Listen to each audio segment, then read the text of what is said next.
Hi minions family, ரொம்ப நாள் கழிச்சு லாங் ட்ராவல் போன ஒரு vlog தான். நாங்கள் திருப்பூர் வரைக்கும் போயிருந்தோம். சித்தி பொண்ணு ஹாஸ்டலில் இருக்கா பார்க்குறதுக்காக.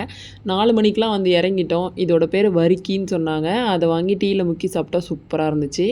அப்புறமா சித்தப்பா வந்து ஹாஸ்டலுக்கு நடந்தே கூப்பிட்டு போனார். மார்னிங் வாக்கிங் மாதிரி இருக்கும். 2 கிலோமீட்டர்னு ஐயோ எவ்வளோ தூரம் நடந்தோன்னு பார்த்தீங்க. போனால் அவங்க வார்டன் வந்து 9 தான் அவளை விட்டாங்க. எங்கள் அம்மாவை அவளுக்கு ரொம்ப பிடிக்கும். ஸோ அம்மாவை பார்த்தோன்னே அவள் ரொம்ப ஹாப்பி. சர்ப்ரைஸாக வேறு போயிருந்தோம். போயிட்டு வீட்டிலேருந்து தக்காளி சோறு சப்பாத்திலாம் கொண்டு வந்திருந்தோம். சாப்பிட்டுட்டு அவளை வந்து அன்றைக்கி அவுட்டிங் விட்டுருவாங்க வெளியில் சண்டே. ஸோ வெளில வந்தாச்சு. ஒரு பறவைகள் சரணாலயத்துக்கு தான் வந்தோம், வெள்ளோடுன்னு சொல்லிட்டு. போயிட்டு ரொம்ப அமைதியாக இருந்தது. மரங்கள்லாம் அவ்வளோ வச்சு அட்மாஸ்பியரே சூப்பராக இருந்துச்சு. போகிற வழியெல்லாம் நவாப்பழம் விழுந்து கிடந்தது, எடுத்து சாப்பிட்டுட்டு அப்புறமா போட்டிங் பார்த்தோம், அவைலபிள் இல்லை. ஸோ பறவைகள்லாம் பார்த்துட்டு லஞ்சுக்கு வந்து பாண்டிமுனி விலாஸில் சாப்பிட்டுட்டு திருப்பூர் வந்துட்டு ட்ரெஸ் எடுக்கலான்னா அப்படி எடுத்துகிட்டு ஸ்ட்ரைட் பஸ் இருந்தது, அவளையும் விட்டுட்டு வீட்டுக்கு வந்துட்டு வீடியோ பிடிச்ச லைக் பண்ணுங்க. Bye, thank you.